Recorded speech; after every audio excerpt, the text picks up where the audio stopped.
ಅಮ್ಮ ಸುಸ್ತಾಯ್ತೈತೆ, ನೀರು ಕೊಡಮ್ಮ. ಅಯ್ಯೋ, ನನ್ನ ಮಗಳಿಗೆ ಈ ಥರ ನೀರು ಕೊಡಬೇಕಲ್ಲ, ತಡಿ.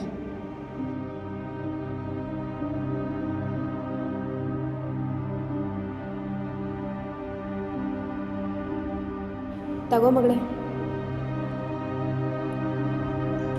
ಅಮ್ಮ, ಮಗಳೇ ಮಗಳೇ, ಏನಾಯ್ತು? ಏನಕ್ಕಾದ ಸೊಂಡು? ಅಕ್ಕ, ನನ್ನ ಮಗಳು ಎದಳ್ತಾ ಇಲ್ಲ. ಅಕ್ಕ ನಡೆಯಕ್ಕ, ನಾವು ಹಾಸ್ಪಿಟಲ್ ಕರ್ಕೊಂಡು ಹೋಗೋಣ. ಓ, ಈ ಪೇಷಂಟ್ನ ಡಿಸ್ಚಾರ್ಜ್ ಮಾಡಿ ಕಳಿಸ್ಬಿಡಿ. ಡಾಕ್ಟ್ರೇ, ನನ್ನ ಮಗಳು ನುಡಿಸ್ಕೊಡಿ ಡಾಕ್ಟ್ರೆ, ನನ್ನ ಮಗಳು ನುಡಿಸ್ಕೊಡಿ ಡಾಕ್ಟ್ರೇ. ಏನಾಯ್ತು? ನನ್ನ ಮಗಳಿಗೆ ಹುಷಾರಿಲ್ಲ, ನೋಡಿ ಬನ್ನಿ ಡಾಕ್ಟ್ರೆ. ಇವ್ರನ್ನ ಬೇಗ ಎಮರ್ಜೆನ್ಸಿ ವಾರ್ಡಿಗೆ ಶಿಫ್ಟ್ ಮಾಡಿ.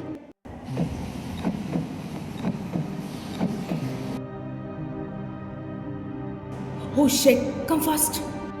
ಊರಿಂದ ಇದೇ ರೀತಿ ತುಂಬ ಕೇಸಸ್ಗಳು ಬರ್ತಿದೆ. ಯಾಕೆ, ಏನಾಗಿದೆ? ನಾನು ತುಂಬ ಕೇಸಸ್ನ ಅಟೆಂಡ್ ಮಾಡಿದ್ದೀನಿ. ನಿಮ್ಮ ಊರಿಗೆ ನೀರು ತಗೋಬರೋಕ್ಕಾಗುತ್ತಾ? ಡಾಕ್ಟ್ರೆ, ಇದೇ ನಾವು ಕುಡಿಯೋ ನೀರು. ಈ ನೀರನ್ನ ನಾನು ಲ್ಯಾಬ್ ಟೆಸ್ಟ್ ಮಾಡಿಸಿದ್ದೀನಿ. ಈ ನೀರು ಕುಡ್ದೇನೆ ನಿಮ್ಮ ಮಗಳಿಗೆ ಹಿಂಗಾಗಿರೋದು. ಅದೇ ಸರ್, ನಿಮ್ಮ ಊರಲ್ಲಿ ಏನು ಪ್ರಾಬ್ಲಮ್ ಆಗಿದೆ?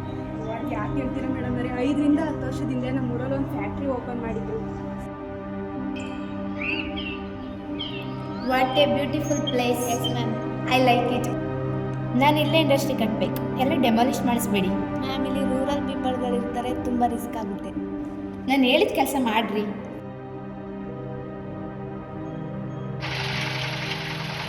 ಯಾರ್ರಿ ನೀವು? ನಮ್ಮ ಜಾಗದಲ್ಲಿ ಏನು ಕೆಲಸ ಮಾಡ್ತಿದ್ದೀರಾ? ಎಲ್ಲ ಓನರ್ನ ಕೇಳ್ಕೊಳ್ಳಿ. ಏನು ಮಾಡ್ತಿದ್ದೀರಾ ನಮ್ಮ ಜಾಗದಲ್ಲಿ ನೀವು? ಅದೇನು ಕೇಳ್ರಿ. ಗಾಬರಿ ಆಗಬೇಡಿ, ಇಲ್ಲಿ ನಾವು ಇಂಡಸ್ಟ್ರೀಸ್ ಕಟ್ತಾ ಇದ್ದೀವಿ. ಇದರಿಂದ ನಿಮಗೆ ನಿಮ್ಮ ಮಕ್ಕಳಿಗೆ ಹೆಲ್ಪ್ ಆಗುತ್ತೆ. ಹೇಗೆ ನಂಬೋದು ಇದನ್ನ?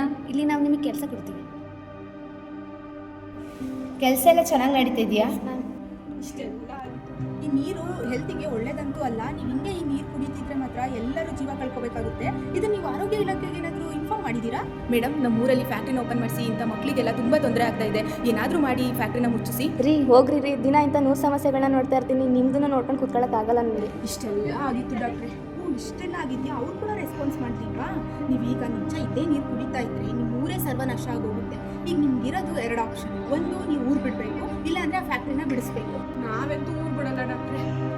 ಹಾಗಿದ್ರೆ ಈಗಿರೋದು ನಮಗೆ ಒಂದೇ ದಾರಿ. ನಾವೀಗ ಫ್ಯಾಕ್ಟ್ರಿನ ಕ್ಲೋಸ್ ಮಾಡಿಸ್ಬೇಕು. ಈಗ ಎಲ್ಲರೂ ನಿಮ್ಮ ಊರನ್ನೆಲ್ಲ ಕರ್ಕೊಂಡು ಬನ್ನಿ. ನಾನು ನಂಗೆ ಗೊತ್ತಿರೋರನ್ನ ಕರ್ಕೊಂಡು ಬರ್ತೀನಿ. ಧರಣಿ ಕೂರ್ತಿ ಹೋರಾಟನ ಮಾಡೋಣ ನಾವು.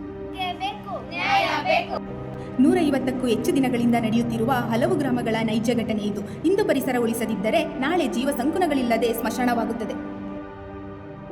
ದಯವಿಟ್ಟು ಪರಿಸರವನ್ನು ಉಳಿಸಿ.